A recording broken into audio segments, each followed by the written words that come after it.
A new Supergirl movie is coming, and its first trailer, well, it pretty much ignited a firestorm online. Today, we're going to dig into one of the most detailed critiques that came out of that backlash. We're going to break down its core arguments, piece by piece. So what was it about this trailer that got everybody so worked up? To really understand the critique, you first have to grasp the sheer scale of that initial reaction. And honestly, the numbers here tell a really fascinating story. Let's just look at the data for a second.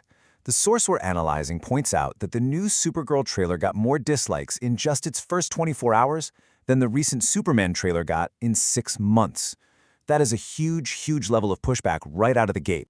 So let's start by looking at what exactly this particular critique had a problem with. It really all comes down to how the main character was presented in that first look. This is the blunt, pretty sarcastic opening shot from the source material. The argument is that the trailer doesn't introduce a hero. Instead, it presents a traumatized person who's, well, drowning her sorrows in a bottle. This specific portrayal is the foundation for the entire argument we're about to unpack. And this leads us right to the central pillar of the whole critique. This idea that the movie is selling us an anti-hero, not a hero, and what that actually does to us, the audience. The source draws a really clear line in the sand here. It says a true hero makes you want to be better, right? To reach for something higher. But an anti-hero, they're relatable because of their flaws. And the source claims this has the effect of just validating our own mediocrity, kind of dragging everyone down to their level. So here's the theory on why this happens. The source suggests that modern storytellers might actually prefer anti-heroes because a classic virtuous hero can make some people feel, well, inadequate. In this view, the anti-hero is a way to sort of level the playing field by just tearing down that ideal. And the ultimate conclusion here is that this whole approach is just nihilistic. By focusing so much on the character's trauma and cynicism, that trailer line, he sees the good in everyone, I see the truth. The source claims there's just nothing left for the audience to look up to. Okay, so the critique then shifts gears. It starts to analyze how gender, some very specific marketing choices, and let's say, a perceived misunderstanding of the target audience all play into this backlash. The source points to some really specific marketing decisions as proof of a misaligned strategy.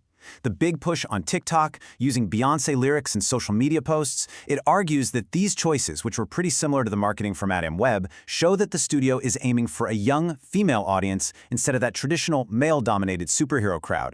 And this brings us to a really interesting argument. The source claims that modern female heroes often fall into one of two traps, and both of them are still defined by male standards. You either get the Mary Sue, who's perfect just to be better than the men, or you get the useless slob, who is flawed because, men are allowed to be. The critique says both are just reacting to a male template. This all builds up to a much broader statement from the source. It argues that just swapping a character's gender without fundamentally changing the story around them breaks the societal roles and expectations that so many classic stories are built on.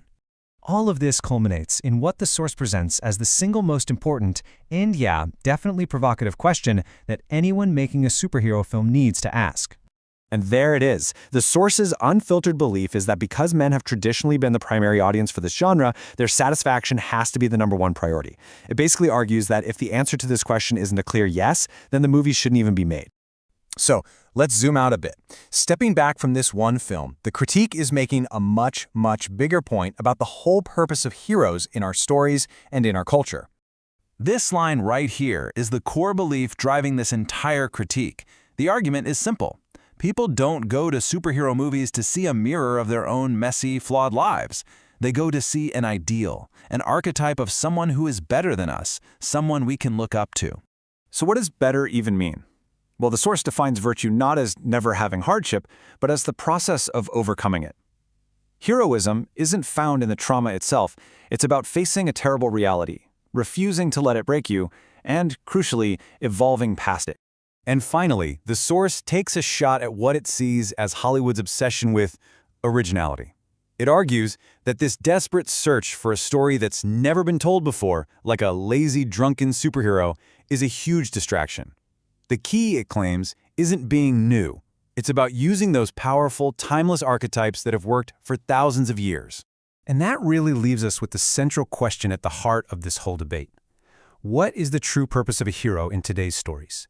Is it to hold up a mirror to our own complicated, messy lives? Or is it to give us a glimpse of something better, something to strive for? It's a question that really gets to the very core of why we tell these stories in the first place.